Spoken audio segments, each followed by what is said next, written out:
जय हिंद फ्रेंड्स। हम लोग कंजंक्शन पढ़ रहे हैं और ये हमारी कंजंक्शन के पार्ट 2 की वीडियो है। हम लोगों ने कंजंक्शन के पार्ट 1 की वीडियो में काफ़ी कुछ जानकारी ले ली थी कंजंक्शन के बारे में। हम लोगों ने कंजंक्शन क्या है, कंजंक्शन का यूज कैसे करते हैं और इसके जो मतलब मेन इन्फॉर्मेशन थी वो हम लोगों ने पढ़ लिया था और इसके काफ़ी कुछ रूल भी हम लोगों ने पढ़ लिए थे। तो ये हमारी पार्ट 2 की वीडियो है। इसमें जो हमारे बचे हुए रूल हैं उसको हम लोग पढ़ेंगे और क्योंकि कंजंक्शन छोटा चैप्टर है तो इसलिए हमारे सिर्फ 2 ही वीडियो में कंजंक्शन हमारा पूरा फिनिश हो जाएगा। और फिर इसके बाद आपको क्या पढ़ना है, किसी भी चैप्टर का, इंग्लिश का बताइए, ग्रामर का, चाहे जो भी चैप्टर हो, चाहे प्रीपोजिशन, एडवर्ब, वर्ब या फिर एडजेक्टिव, कुछ भी हो, जो भी आपको लगे कि हाँ मुझको इसमें प्रॉब्लम है या फिर आपको पढ़ना है वो, तो आप मुझे कमेंट सेक्शन में बताइए। मैं उसी पे अब नेक्स्ट चैप्टर की वीडियो बनाऊँगा। तो आप जो भी प्रॉब्लम हो उसको आप कमेंट सेक्शन में बताइएगा, मैं नेक्स्ट वीडियो उसी पे लाऊँगा। क्योंकि अब आज ये हमारा ख़त्म हो जाएगा तो मैं इसका कल मॉर्निंग में इसका जो प्रैक्टिस की वीडियो मैं डाल दूंगा, उसको भी आप देख लीजिएगा, ताकि कॉन्सेप्ट के साथ आपका जो एक्सरसाइज भी हो जाए और कॉन्सेप्ट क्लियर हो जाए बढ़िया से। क्योंकि कॉन्सेप्ट के बाद थोड़ा एक बार एक्सरसाइज कर लेने से जो होता है कॉन्सेप्ट, हमारा रूल होता है जो हमारा, वो हमारा और क्लियर हो जाता है और हमारे दिमाग में बढ़िया से बैठ जाता है। क्योंकि जब हम प्रैक्टिस करते हैं तो हमको देखना पड़ता है कि अच्छा इसमें ये रूल है। हम पुराना अपना मतलब फिर से नोट्स अपना देखते हैं कि हम लोगों ने क्या रूल पढ़ा है, तो हम जब दोबारा देखते हैं तो उससे हमारे माइंड में वो बैठ जाता है, तो हमारा याद हो जाता है वो। तो इस तरह से जैसे आपको एग्ज़ाम में भी हेल्प मिलता है, अगर क्वेश्चन उससे आता है तो आप कर लेंगे। तो इसीलिए मैं कल सुबह प्रैक्टिस की वीडियो ला दूंगा और आप उसे देख लीजिएगा। लेकिन उसके पहले हम लोग इसे पढ़ ले रहे हैं और आप कमेंट सेक्शन में ज़रूर बताइएगा कि आपको नेक्स्ट चैप्टर कौन सा पढ़ना है। तो चलिए फ्रेंड्स, आइए देखते हैं हमारा ये है क्या नेक्स्ट रूल जो हमारा है। हम लोग काफ़ी कुछ रूल पढ़ लिए थे, अब जो नेक्स्ट रूल है हमारा एक एक करके आज इस वीडियो में हम लोग पूरा पढ़ लेंगे। आइए देखते हैं हमारा आज की इस वीडियो का पहला रूल क्या है। पहला रूल देखिए, ये हमारा पहला रूल है। देखिए फ्रेंड्स, हमारा पहला रूल क्या कह रहा है, डाउटफुल डाउटफुल के साथ अफर्मेटिव सेंटेंस में इफ़ या वेदर का प्रयोग करते हैं। ध्यान दीजिएगा, डाउट या डाउटफुल के साथ जब भी सेंटेंस में डाउट या डाउटफुल आए तो अगर सेंटेंस अफर्मेटिव सेंटेंस है तो हम इफ़ या वेदर का प्रयोग करेंगे। लेकिन अगर सेंटेंस निगेटिव है, अगर सेंटेंस हमारा निगेटिव है तो निगेटिव है या फिर इंटरोगेटिव है, यानी कि अफर्मेटिव रहेगा तो इफ़ या वेदर का प्रयोग करेंगे। लेकिन अगर निगेटिव या फिर अफर्मेटिव इंटरोगेटिव रहेगा तो हम सेंटेंस में दैट का प्रयोग करते हैं। यानी कि आपको ध्यान देने की ज़रूरत है, इससे क्वेश्चन आता है इस रूल से कि जब भी किसी सेंटेंस में डाउट या डाउटफुल आए और अगर वो सेंटेंस अफर्मेटिव में है तो हम इफ़ या वेदर का प्रयोग कंजंक्शन के रूप में करेंगे। लेकिन अगर वो सेंटेंस निगेटिव में है या फिर इंटरोगेटिव में है तो हम उसके साथ दैट का प्रयोग करते हैं। देखिए यहाँ मैं लिखा हूँ दैट का प्रयोग करते हैं। तो यही पहला रूल है इस वीडियो का। आइए अब इसका एग्जाम्पल देखिए ताकि आपको और क्लियर हो। देखिए फ्रेंड्स, हमारा एग्जाम्पल क्या है, पहला एग्जाम्पल देखिए, I doubt that he will help me. इसमें एरर है हमारा। देखिए अभी हम लोगों ने क्या रूल पढ़ा कि मैं इसको और नीचे करता हूँ ताकि आपको दिखे। देखिए फ्रेंड्स, अभी हम लोगों ने पढ़ा कि जब भी सेंटेंस अफर्मेटिव सेंटेंस में रहे, जब भी सेंटेंस अफर्मेटिव में रहे तो हम डाउटफुल या फिर डाउट अगर सेंटेंस में आ रहा है, देखिए यहाँ डाउट आया है और डाउट अगर आ रहा है किस सेंटेंस में और वो अफर्मेटिव में, देखिए अफर्मेटिव में भी है हमारा ये पहला, तो हम दैट का प्रयोग नहीं करते, हम इफ़ या वेदर का प्रयोग करते हैं। इफ़ या वेदर का प्रयोग करते हैं तो यहाँ दैट की जगह हम इफ़ का या फिर वेदर का प्रयोग करेंगे। तो देखिए इसका जो करेक्शन होके जो सही सेंटेंस बनेगा वो होगा I doubt if he will help me. तो आपको इसको ध्यान रखना है कि अगर अफर्मेटिव सेंटेंस में डाउट वर्ड आ रहा है तो हम दैट का प्रयोग ना करके बल्कि इफ़ का या वेदर का प्रयोग करेंगे। यहाँ अगर इफ़ की जगह वेदर भी रहता है तो भी हमारा सही है, लेकिन जनरली यही इफ़ का ही प्रयोग किया जाता है। तो I doubt if he will help me. तो आई होप आपको क्लियर हुआ होगा। आइए नेक्स्ट एग्जांपल देखिए, it is not doubtful whether he will come today. देखिए फ्रेंड्स, ये हमारा जो सेंटेंस है वो नेगेटिव सेंटेंस है और नेगेटिव सेंटेंस में देखिए डाउटफुल आ रहा है। तो अभी हम लोगों ने पढ़ा कि जब भी डाउट या डाउटफुल किसी नेगेटिव सेंटेंस या फिर इंटरोगेटिव सेंटेंस में आए तो हम कंजंक्शन के रूप में दैट का प्रयोग करते हैं। लेकिन यहाँ देखिए, यहाँ पे हमारा क्या प्रयोग हुआ है, यहाँ पे हमारे वेदर का प्रयोग हुआ है। वेदर या इफ़ का प्रयोग हम अफर्मेटिव सेंटेंस में करते हैं, लेकिन ये हमारा निगेटिव है, निगेटिव में हम दैट का प्रयोग करेंगे। तो यहाँ जो इसका सही रूप होगा, it is not doubtful that, देखिए यहाँ दैट आया है, ये निगेटिव सेंटेंस है और डाउटफुल के साथ हम दैट का प्रयोग करेंगे, ही विल कम टुडे। तो आई होप आपको क्लियर होगा। अब आइए नेक्स्ट रूल देखते हैं। तो ये हमारा पहला रूल था कि किसी सेंटेंस में अगर डाउट या डाउटफुल आए और वो अफर्मेटिव में रहे तो हम इफ़ या वेदर का प्रयोग करेंगे। लेकिन अगर वो सेंटेंस अगर निगेटिव में रहे या फिर इंटरोगेटिव में रहे तो हम दैट का प्रयोग करते हैं। ये रूल इंपॉर्टेंट है, कभी कभी आ जाता है इससे क्वेश्चन, तो आपको ध्यान देने की ज़रूरत है। और ये नेक्स्ट रूल देखते हैं। नेक्स्ट रूल हमारा क्या है, देखिए फ्रेंड्स, हम लोग एक एक रूल करके हम लोग इस चैप्टर के लगभग सभी रूल पढ़ लेंगे। बस आप वीडियो देखिए और चाहें तो आप इसका नोट्स भी बना सकते हैं। देखिए फ्रेंड्स, रूल हमारा नेक्स्ट है, द रीजन तथा the reason why. The reason तथा द रीजन वाई वाले वाक्य में भी दैट का प्रयोग करते हैं। यानी अगर किसी सेंटेंस में द रीजन आ रहा है या फिर द रीजन वाई आ रहा है तो उसमें हम कंजक्शन के रूप में दैट का प्रयोग करेंगे। दैट के अलावा कोई भी दूसरा कंजक्शन का प्रयोग नहीं करते। यानी कि अगर दैट के अलावा कोई दूसरा कंजक्शन का प्रयोग हुआ है सेंटेंस में तो हमारा वो एरर का पार्ट बन जाएगा, यानी हमारा उसमें गलती हो जाएगी। तो आइए इसका एग्जाम्पल देखिए, एग्जाम्पल के थ्रू आपको और क्लियर होगा। देखिए फ्रेंड्स, हमारा एग्जाम्पल, फर्स्ट एग्जाम्पल क्या है, द रीजन वाई। देखिए इसमें अभी हम लोगों ने पढ़ा द रीजन आए या फिर द रीजन वाई आए तो उसमें हम कंजक्शन के रूप में दैट का प्रयोग करते हैं। The reason why I come here is my study. देखिए फ्रेंड्स, यहाँ मैं दैट लिखना भूल गया हूँ, यहाँ दैट रहेगा। The reason why I come here that is my study. The reason why that I come, यहाँ दैट रहेगा। यहाँ आप इसको समझ लीजिएगा, यहाँ मैं लिखना भूल गया हूँ, यहाँ दैट रहेगा, वाई के बाद हमारा डैट रहेगा। तो the reason why that I come here is my study. तो द रीजन आए या फिर द रीजन वाई आए तो उसमें कंजंक्शन के रूप में हम दैट का प्रयोग करेंगे। अब ये इसका जो एग्जाम्पल देखिए, जो एरर से रिलेटेड है, देखिए हमारा है, this is the reason because he could not come. देखिए फ्रेंड्स, अभी मैंने आपको बताया कि द रीजन आए या फिर द रीजन वाई आए, द रीजन वाई आए, तो यहाँ द रीजन आया है तो हम इसके साथ कंजक्शन के रूप में दैट का प्रयोग कर देंगे। लेकिन यहाँ कंजक्शन के रूप में देखिए बिकॉज का प्रयोग हुआ है। बिकॉज मैं कंजक्शन कैसे समझ रहा हूँ कि बिकॉज हमारा कंजक्शन है। देखिए दिस इज द रीजन, ये एक वर्ड है, मतलब एक सेंटेंस है, और इसके आगे वाला ही कुड नॉट कम ये हमारा दूसरा सेंटेंस है। तो जब भी दो सेंटेंस एक दूसरे से जुड़े हैं किसी वर्ड से तो वही हमारा कंजक्शन होता है। तो यहाँ हमारे बिकॉज के थ्रू ये दोनों जुड़ रहे हैं, तो ये हमारे बिकॉज जो है कंजक्शन है। लेकिन बिकॉज का प्रयोग गलत है यहाँ पे, क्योंकि अभी हम लोगों ने पढ़ा कि द रीजन या फिर द रीजन वाई के साथ दैट का प्रयोग करते हैं। तो इसका जो सही होगा वो देखिए, इसके नीचे मैं लिखा हूँ, this is the reason that he could not come. This is the reason that he could not come. तो आई होप आपको क्लियर होगा कि द रीजन तथा द रीजन वाई के साथ हम कंजक्शन के रूप में दैट का प्रयोग करते हैं। ये इंपॉर्टेंट है, इसको आपको ध्यान देने की ज़रूरत है। अब आइए नेक्स्ट रूल पढ़ते हैं हम लोग। नेक्स्ट रूल हमारा क्या है, नेक्स्ट रूल देखिए फ्रेंड्स, ये वैसे तो ज़्यादा पूछता नहीं है लेकिन अब फिर भी आप जानकारी के लिए जान जाइए, क्योंकि क्या पता पूछ ही ले तो आपको अगर पढ़े रहेंगे तो फिर कर लेंगे तो अच्छी बात है। आइए देखते हैं हमारा ये रूल क्या है। देखिए फ्रेंड्स, हमारा रूल है सेल्डम और नेवर। इतना आपको ध्यान देने की ज़रूरत है, सेल्डम और नेवर, और सेल्डम इफ़ ईवर दोनों सही है। यानी कि यही जो ये हमारा फॉर्म है, सेल्डम और नेवर या फिर सेल्डम इफ़ ईवर दोनों सही है, जबकि सेल्डम और ईवर गलत है। यानी कि अगर किसी सेंटेंस में ये आ रहा है और ये आ रहा है, दोनों में से कोई एक आ रहा है तो ये हमारा करेक्ट है। लेकिन अगर सेल्डम और ईवर आ रहा है तो ये हमारा गलत है। लेकिन अब इसको याद कैसे करें, क्योंकि इसमें कन्फ्यूजन बहुत होता है। इसको याद करने में अभी आप पढ़ेंगे तो फिर भूल जाएंगे, लेकिन मैं आपको एक ट्रिक बता रहा हूँ याद करने का तरीका, देखिए, ताकि आपको ये भूले ना। जब भी आप क्वेश्चन देखेंगे तो ये आपको समझ में आ जाएगा कि हाँ इसका ये रूल हम लोगों ने पढ़ा था। तो आइए फ्रेंड्स देखते हैं इसका रूल क्या है, मतलब इसका ट्रिक।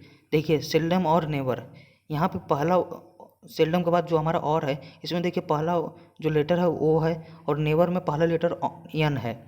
तो मैं आपको यहाँ बता रहा हूँ, देखिए पहला लेटर वो और दूसरा लेटर नेवर का पहला एन है।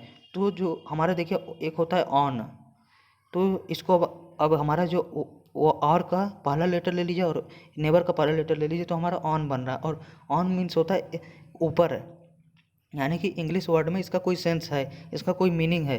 तो ये हमारा देखिए सेल्डम और नेवर यानी कि ऑन बना दे रहा है, तो हमारा एक मीनिंग निकल रहा है, तो ये हमारा करेक्ट है। इसको आप ऐसे याद रखिए। और सेल्डम इफ़ फीवर को कैसे याद रखना है, सेल्डम इफ़ फीवर, देखिए इफ़ ई हमारा मतलब इफ़ को हम हम इसका जो पहला वर्ड है वो हमारा आई है, इसको हम हिंदी में कैसे लिखेंगे, आई। देखिए ये हमारा आई है। और ईवर का पहला वर्ड ई है, और ई को हम लोग कैसे लिखेंगे, ई।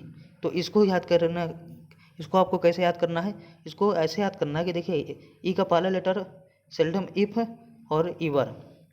तो यहाँ पे देखिए इफ में आई आ रहा है और आई में देखिए ये ई कॉमन है और ई में भी ई कॉमन है। तो इसको आपको बस इतना ध्यान रखना है कि सेल्डम इफ जब आएगा तो उसके साथ ई आएगा, ईवर आएगा, यानी सेल्डम इफ ईवर। तो इफ में देखिए आई आ रहा है और आई के बाद हम ई का प्रयोग करेंगे। तो इसको बस आपको एक रिलेट करके याद रखना है ताकि क्वेश्चन जब भी आए तो आप इसको कंफ्यूज ना हो, एकदम कर लें, आसानी से अपना क्लियर कर लें। बस आपको इतना याद रखना कि इफ जब भी आएगा, इफ में आई आ रहा है और आई के साथ हम ई का प्रयोग करेंगे। और देखिए फ्रेंड्स, हमारा ऑन का भी इधर ऑन सेंस बन रहा था लेकिन इधर आई ई कोई सेंस नहीं बन रहा है, लेकिन हमारा जो प्रोनाउंसिएशन है वो सेम हो रहा है लगभग, आई ई। तो और इसका जो नेक्स्ट है जो एरर पार्ट वाला है वो देखिए, इसमें देखिए फ्रेंड्स मैं इसको आपको दिखा रहा हूँ। इसमें पहला ओ है और दूसरा ई है, लेकिन ओ और ई इन दोनों को अगर आप मिलाएंगे तो ओ ही होगा, जिसका ना तो कोई सेंस बन रहा है और ना ही इनका प्रोनाउंसिएशन सेम है। यानी कि ओ का आप ऐसे लिखेंगे तो ओ हो गया और ई में हमारा ई हो गया, लेकिन देखिए ओ और ई में कुछ भी सिमिलर नहीं है, तो ये हमारा बिल्कुल गलत हो जाएगा। इसको आप ऐसे याद रख लीजिए, जब भी दो सिमिलर नहीं होंगे सेल्डम के साथ और ईवर में तो हमारा गलत होगा। और सेल्डम इफ ईवर में हमारा देखिए ये प्रोनाउंसिएशन सेम आ रहा था, इफ ईवर आई ई, और यहाँ सेल्डम ऑन नेवर में ओ और यन ऑन हमारा एक सेंस बना रहा है, तो इसलिए हमारा ये करेक्ट हो जाएगा। तो आइए देखते हैं। आई होप आपको ये ट्रिक समझ में आई होगी, क्योंकि बस आपको याद रखना है, चाहे जैसे याद रखिए, थोड़ा बहुत समझ जाइए, क्योंकि इसको याद करने में बहुत प्रॉब्लम होती है। अब आइए इसका एग्जांपल देखिए, एग्जांपल के थ्रू आपको और क्लियर हो। द सेल्डम और never go to watch movie, they seldom और never go to watch movie. तो यहाँ पे देखिए फ्रेंड्स, दे सेल्डम आ रहा है और इसके साथ और नेवर आ रहा है, तो यहाँ देखिए ओ और यान ऑन हमारा एक सेंस बनाता है इंग्लिश में, तो ये हमारा करेक्ट है। अब इसका जो नेक्स्ट है एरर वो देखिए, ही सेल्डम और ईवर हेल्प द पुअर। सेल्डम और ईवर, मैंने अभी आपको बताया कि सेल्डम और ईवर आ रहा है और में पहला ओ है और दूसरा ई है, तो हमारा देखिए ओ ई कोई सेंस नहीं बना रहा है इंग्लिश में, क्यों इंग्लिश में, और ना ही ओ ई सिमिलर है, ओ ई ओ या और यहाँ ईवर, इन दोनों में प्रोनाउंसिएशन भी हमारा सिमिलर नहीं है, तो ये हमारा गलत हो जाएगा।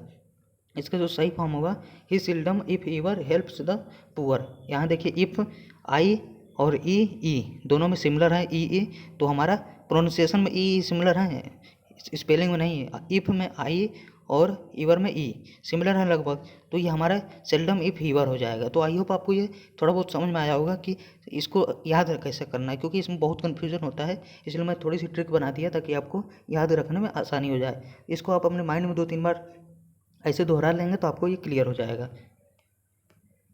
अब आइए नेक्स्ट देखते हैं। नेक्स्ट हमारा रूल क्या है, नो अदर के साथ देन का प्रयोग करते हैं। नो अदर के साथ हम देन का प्रयोग करते हैं, किसी और कंजंक्शन का नहीं। यानी कि जब भी किसी सेंटेंस में नो अदर आएगा तो हम उस सेंटेंस में हम दो सेंटेंस को जोड़ने के लिए नो अदर का प्रयोग करेंगे, मतलब नो अदर के साथ हम कंजंक्शन दैट का प्रयोग करेंगे, किसी और कंजंक्शन का नहीं। तो अगर किसी और का हो रहा है यूज तो गलत हो जाएगा हमारा। बस आपको ध्यान देने की जरूरत है, नो अदर के साथ दैट का प्रयोग करते हैं।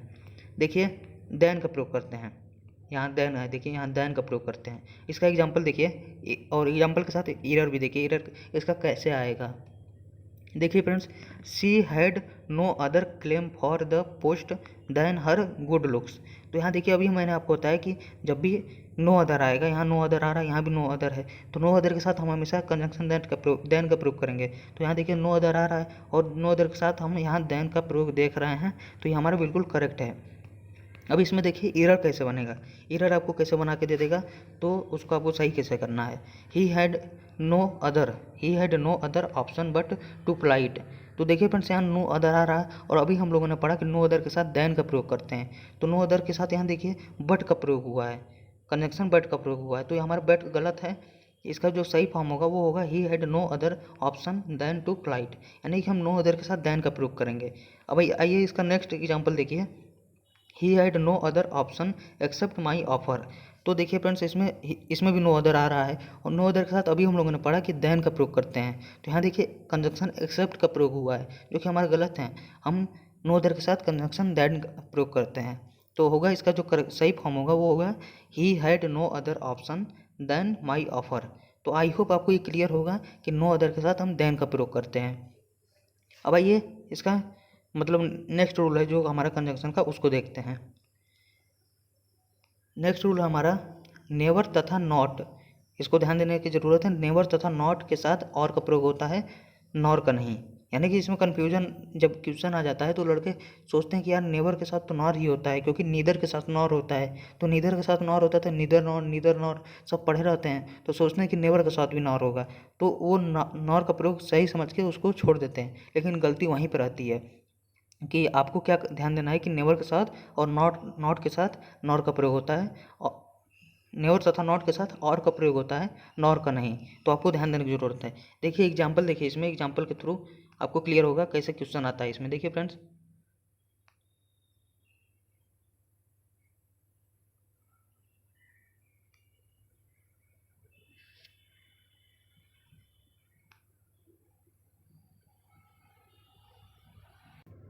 देखिए फ्रेंड्स, इसका एग्जाम्पल हमारा क्या है। पहला एग्जाम्पल है, आई हैव नॉट कॉल्ड और इनवाइटेड हिम। तो देखिए यहाँ पे अभी हम लोगों ने पढ़ा कि नेवर और नॉट के साथ हम और का प्रयोग करते हैं, और यहाँ नॉट आया है और नॉट के साथ यहाँ और भी आया है, तो ये हमारा करेक्ट है, इसमें कोई प्रॉब्लम नहीं है। अब इसका जो एरर कैसे बनेगा वो देखिए। इसका एरर ऐसे बनेगा, he never reads nor writes a letter.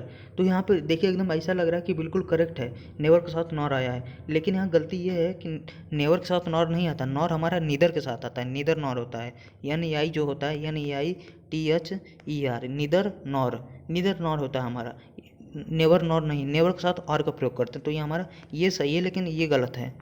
तो इसका जो करेक्शन होगा वो होगा, ही नेवर रीड्स और राइट्स अ लेटर। तो आई होप आपको ये ध्यान देने की ज़रूरत है, आपको ये क्लियर हुआ होगा कि नेवर और नॉट के साथ और का प्रयोग करते हैं, नॉर का नहीं।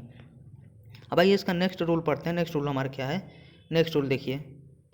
नेक्स्ट रूल है अनलेस तथा अनटिल। अनलेस और अनटिल से रिलेटेड ये रूल है। अनलेस अनटिल, इसका हिंदी में अर्थ होता है जब तक नहीं तब तक। अनलेस मीन्स होता है जब तक नहीं, और अनलेस का ही मतलब होता है जब तक नहीं तब तक, और अनटिल का मतलब भी होता है जब तक नहीं तब तक। इन दोनों का अर्थ हिंदी में यही होता है। तो आइए इसका जो रूल है वो पढ़ते हैं। देखिए फ्रेंड्स, रूल हमारा क्या है, अनटिल का प्रयोग टाइम के लिए किया जाता है। इसमें भी मैं आपको ट्रिक बता दूंगा कि अनलेस और अनटिल में, जिससे आपको कन्फ्यूजन नहीं होगा, आपको क्लियर हो जाएगा जब भी क्वेश्चन एग्जाम में आएगा। जब भी एरर का भी क्वेश्चन आएगा या फिर फिल इन द ब्लैंक्स का, तो आपको वो क्लियर हो जाएगा कि हमको इसमें अनलेस भरना है कि अनटिल भरना है। तो देखिए बस आप इसको देखिए, मैं आपको कैसे याद करा देता हूँ। अनटिल का प्रयोग टाइम के लिए किया जाता है, जबकि अनलेस का प्रयोग शर्त के लिए यानी कंडीशन के लिए किया जाता है। अनलेस का प्रयोग कंडीशन के लिए किया जाता है और अनटिल का प्रयोग टाइम के लिए किया जाता है। तो देखिए मैं अब इसको याद कैसे कराता हूँ, क्योंकि इसमें कन्फ्यूजन बहुत होता है कि हम अनटिल का प्रयोग करेंगे कि अनलेस का प्रयोग करेंगे। देखिए फ्रेंड्स, यहाँ पे दिया है अनटिल का प्रयोग टाइम के लिए किया जाता है।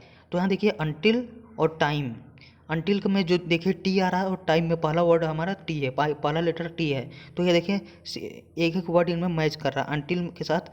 इसी से हम रिलेट करेंगे कि अनटिल के साथ टाइम आएगा, यानी कि इसमें भी टी आ रहा है, इसमें भी टी आ रहा है, तो अनटिल के साथ हम टाइम का प्रयोग करेंगे, क्योंकि इन दोनों में टी कॉमन है। तो इससे आप रिलेट करके याद कर लीजिए। और नेक्स्ट हमारा जो अनलेस के साथ, हम अनलेस का प्रयोग तब करते हैं जब कंडीशन आए, यानी जब शर्त आए। तो देखिए अनलेस में और कंडीशन में, इसमें हमारा न टी आ रहा है न इसमें टी आ रहा है। तो अब दोनों में से एक याद हो गया, तो दूसरा तो अपने आप याद ही हो जाएगा, क्लियर हो जाएगा कि दूसरा हमारा क्या होगा। तो अनटिल के साथ हम टाइम का प्रयोग करेंगे, क्योंकि टी आ रहा है। तो बचा अनलेस यानी शर्त, तो हम अनलेस के साथ कंडीशन के साथ प्रयोग कर लेंगे कि हम जब भी शर्त की बात होगी तो हम अनलेस का प्रयोग करेंगे।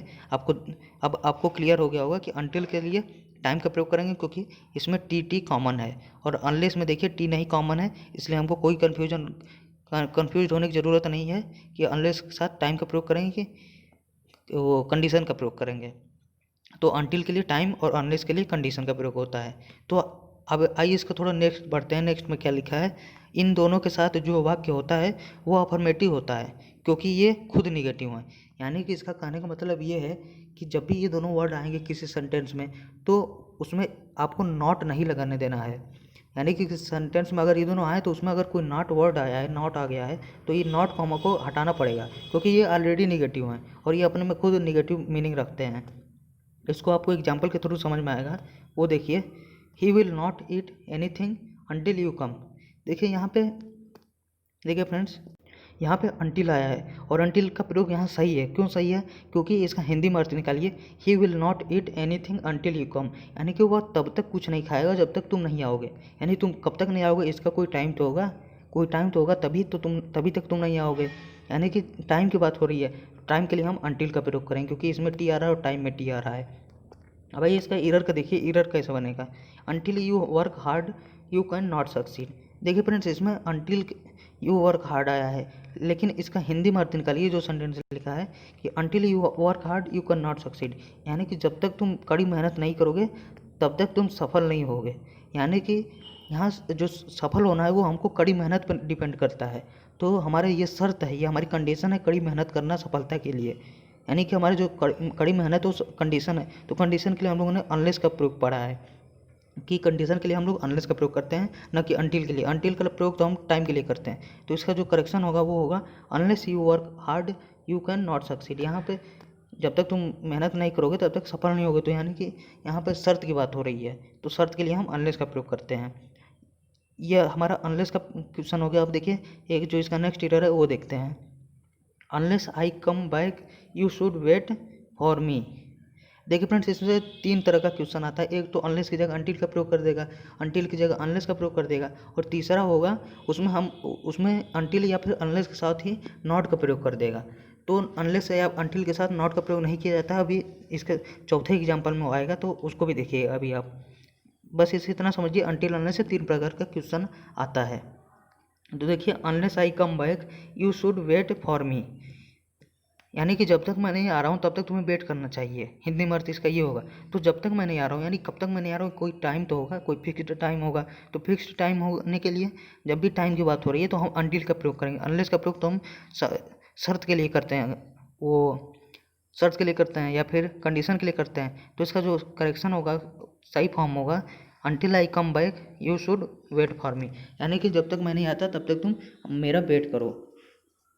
तो आई होप आपको क्लियर होगा कि अनलेस का प्रयोग टाइम के लिए, अनटिल का प्रयोग टाइम के लिए और अनलेस का प्रयोग शर्त के लिए करते हैं। अब इसका जो चौथा प्रकार का, जो फोर्थ टाइप का हमारा जो एरर का क्वेश्चन बनता है वो देखिए वो कैसे बनता है। एक अनटिल और अनलेस का तो देख लिया, फोर्थ देखिए, I will not eat anything until you do not come. यहाँ देखिए फ्रेंड्स, मैंने अभी आपको बताया था कि जब भी किसी सेंटेंस में अनटिल या अनलेस आ रहा है तो उसमें नॉट नहीं आना चाहिए, क्योंकि अनटिल या अनलेस ऑलरेडी निगेटिव वर्ड हैं और ये निगेटिव मीनिंग रखते हैं। तो निगेटिव मीनिंग रखते हैं तो इसमें नॉट आने की ज़रूरत ही नहीं है। तो यहाँ पर नॉट का प्रयोग नहीं होगा क्योंकि अनटिल ऑलरेडी निगेटिव का अर्थ देता है। तो इसका जो सही फॉर्म होगा वो हम अनटिल को नॉट को हटा देंगे। तो देखिए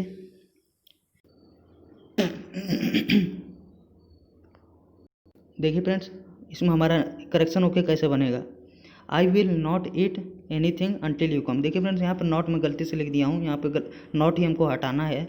नॉट हटाएंगे तभी हमारा करेक्शन सही हो पाएगा, क्योंकि मैंने अभी आपको बताया कि अनटिल या फिर अनलेस जब भी किसी सेंटेंस में आएगा तो हम निगेटिव का प्रयोग नहीं, निगेटिव वर्ड किसी दूसरे का प्रयोग नहीं करेंगे। जैसे यहाँ नॉट का प्रयोग हुआ है, क्योंकि अनटिल ऑलरेडी निगेटिव वर्ड है, ये निगेटिव सेंस रखता है, तो हम नॉट का प्रयोग नहीं करेंगे। तो इसमें से नॉट हटा देंगे। I will eat anything until you come. तो आई होप आपको ये क्लियर हुआ होगा अनटिल और अनलेस का यूज। अब आइए नेक्स्ट रूल की तरफ बढ़ते हैं। नेक्स्ट रूल हमारा क्या है, इफ़ और व्हेन से रिलेटेड। इफ़ मीन्स होता है यदि और व्हेन मीन्स होता है जब। इसी से हमारा रिलेटेड है। देखिए सिंपल सा रूल है, ये ज़्यादा कठिन नहीं है। देखिए फ्रेंड्स, हमारा ये रूल क्या कह रहा है, इन दोनों के साथ कॉमा का प्रयोग किया जाता है। यानी जब भी किसी सेंटेंस में इफ़ या व्हेन आएगा तो उसमें हम कॉमा का प्रयोग करेंगे। कॉमा की स्पेलिंग देख लीजिए, यही होती है, इंपॉर्टेंट है कॉमा की स्पेलिंग की, क्योंकि स्पेलिंग भी पूछता है एयरपोर्ट से नेवी में, तो इसको आपको ध्यान देने की जरूरत है। जो भी बढ़िया बढ़िया स्पेलिंग है उसको आपको याद कर लेना है। यहाँ कॉमा की स्पेलिंग आप याद कर लीजिए, कॉमा की स्पेलिंग COMMA होती है। तो आइए रूल की तरफ बढ़ते हैं। जब भी इफ़ या व्हेन किसी सेंटेंस में आए तो इनके साथ कॉमा का प्रयोग किया जाता है। इनके साथ प्रयोग किया गया सेंटेंस प्रेजेंट या पास्ट टेंस में होता है, कभी भी फ्यूचर टेंस में नहीं होता। जबकि दूसरा सेंटेंस फ्यूचर टेंस में हो सकता है। यानी कि व्हेन और इफ़ के पहले, यानी पहला वाला जो सेंटेंस रहेगा वो प्रेजेंट या पास्ट टेंस में रहेगा, लेकिन पहला वाला फ्यूचर टेंस में नहीं होना चाहिए। और जो दूसरा वाला सेंटेंस है वो हमारे फ्यूचर टेंस में हो सकता है। अब आइए इसके एग्जांपल देख लीजिए और फिर हम नेक्स्ट रूल की तरफ बढ़ेंगे। If you go to Agra then you will see the Taj Mahal. If you go to Agra then you will see the Taj Mahal. देखिए फ्रेंड्स, इसमें हमारा क्या प्रॉब्लम है। मैंने अभी आपको बताया कि इफ़ या व्हेन जब भी आए तो उसके साथ हम कॉमा का प्रयोग करते हैं, लेकिन यहाँ देखें देन का प्रयोग हुआ है, तो हम देन को हटा देंगे और इसकी जगह कॉमा का प्रयोग करेंगे। जो करेक्शन होगा हमारा, जो सही फॉर्म बनेगा वो होगा if you go to Agra comma you will see the Taj Mahal.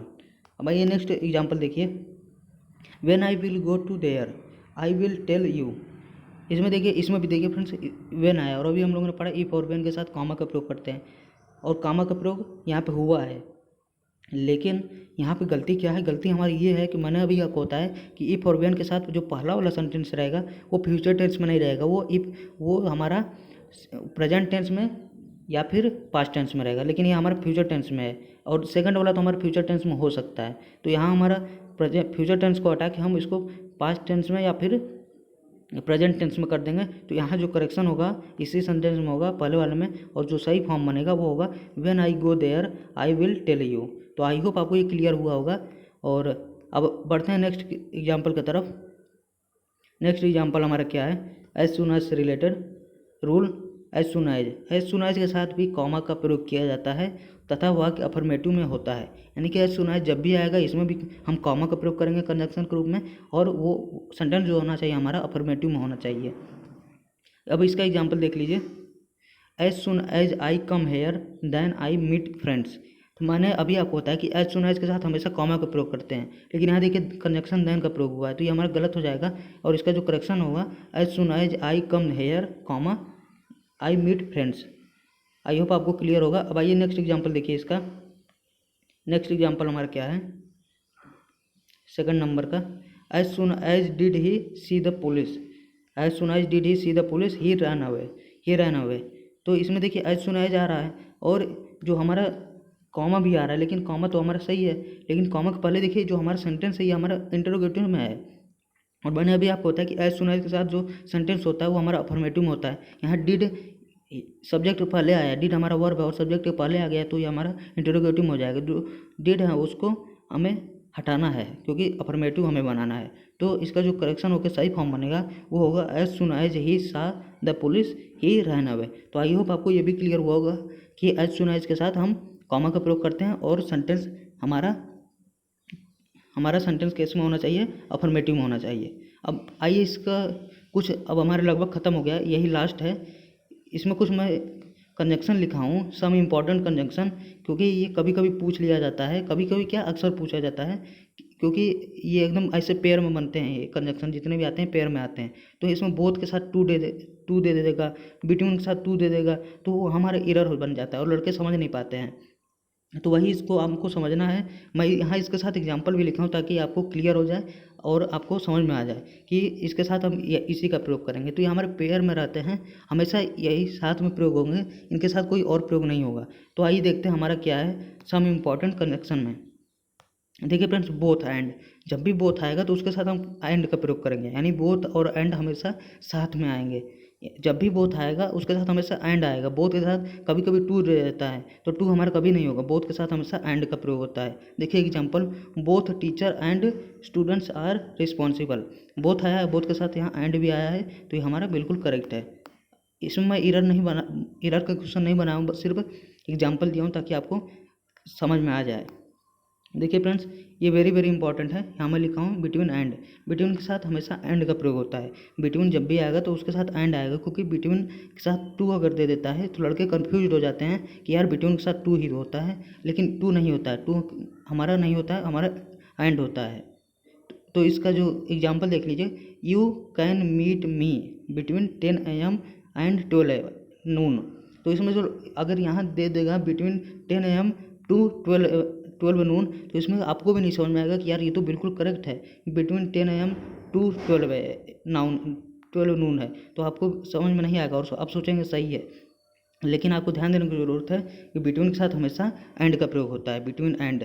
अब आइए नेक्स्ट बढ़ते हैं, सच के साथ हमेशा एज का प्रयोग करेंगे हु के सेंस में, यानी जब भी हु के सेंस आएगा, यानी कौन होगा, कौन के सेंस होगा, सेंटेंस में कौन आएगा, तो उसके साथ हम सच एज का प्रयोग करते हैं, यानी सच के साथ हमेशा हम एज का प्रयोग करते हैं। सच इज़ द स्टूडेंट्स, देखिए इसमें सच इज़ द स्टूडेंट्स, यहाँ पे मैं 3 लिखा हूँ, who that as deserves for the selection. यहाँ पे सच के साथ क्वेश्चन हमारा बना देगा who, such is the students who deserves for the selection. देखिए जैसे हु आ जाए तो लग रहा है कि सही है, लेकिन आपको सही नहीं करना है। यहाँ पे सही तब होगा जब सच के साथ एज होगा। तो सच एज जब भी आएगा मतलब हु के सेंस में सच एज का प्रयोग हमेशा करेंगे। अब आइए नेक्स्ट बढ़ते हैं। नेक्स्ट है हमारा फ्रॉम टू। फ्रॉम के साथ हमेशा टू का प्रयोग होता है। They work from morning to evening, यानी जब भी फ्रॉम आएगा उसके साथ हम टू का प्रयोग करेंगे। अब आइए नेक्स्ट देखते हैं। नेक्स्ट हमारा क्या है, टू टू। टू के साथ भी टू का प्रयोग होता है। He is too weak to walk, यानी कि जब भी टू टी डबल ओ आएगा उसके साथ हम टू का प्रयोग करेंगे। अब आइए नेक्स्ट लास्ट 3 देखते हैं। ये हमारा क्या है, देखिए फ्रेंड्स, सो दैट। सो के साथ हमेशा दैट का प्रयोग होता है। He is so weak that he can not walk, so के साथ हमेशा दैट का प्रयोग करेंगे। नेक्स्ट हमारा एज और सो एज, ये हमारे दो लगभग सिमिलर हैं, लेकिन हमारा प्रयोग अलग अलग होता है। क्योंकि एज का प्रयोग हम तब करेंगे जब सेंटेंस में पॉजिटिविटी की बात होगी। जब पॉजिटिव सेंस आएगा तो हम एज का प्रयोग करेंगे, और सो एज का तब प्रयोग करेंगे जब निगेटिव सेंटेंस में निगेटिव सेंस का सेंस आएगा तो हम निगेटिव सो एज का प्रयोग करेंगे। इसका एग्जाम्पल के थ्रू देखिए, he runs as fast as his brother, तो वह अपने भाई की तरह दौड़ता है, तो यानी ये अच्छी बात है, ये पॉजिटिव सेंस निकल रहा है। तो एज का प्रयोग करेंगे। लेकिन अगर निगेटिव सेंस निकलता तो सो एज का प्रयोग करेंगे। जैसे 8वें में देखिए, so as he is not so good as his friends, यानी वो अपने फ्रेंड के इतना अच्छा नहीं है। तो यहाँ पे निगेटिव सेंस निकल रहा है, तो हम सो एज का प्रयोग करेंगे। तो आई होप सो एज और ये सब जितना मैं पेयर में लिखा हूँ कंजक्शन वो आपको क्लियर हुए होंगे। और लास्ट है देखिए इफ़ देन। जब भी इफ़ देन आएगा ये हमारा कोई पेयर नहीं है, ये हमारा गलत है। इफ़ के साथ देन आ रहा है तो ये हमारा गलत हो जाएगा। इफ़ के साथ ये हमारा कोई सेंस नहीं बनाता है, इसका प्रयोग गलत है। सो एज ये आपको क्लियर हुआ होगा आई होप। और इस तरह से हमारा कंजक्शन पूरा ख़त्म होता है। और आपको जो भी पढ़ना है नेक्स्ट चैप्टर वो कमेंट कर दीजिए, मैं कल सुबह इसकी मॉर्निंग में इसका प्रैक्टिस वीडियो डाल दूंगा, और कल शाम के समय इसका जो नेक्स्ट चैप्टर रहेगा जो आप कमेंट करेंगे वही मैं फिर उसी की वीडियो बना दूंगा। तो आई होप आपको ये सब वीडियो अच्छी लगी होगी, और अच्छी लगी तो लाइक कर लीजिए। चलिए फिर मिलते हैं आपसे नेक्स्ट वीडियो में, तब तक के लिए जय हिंद।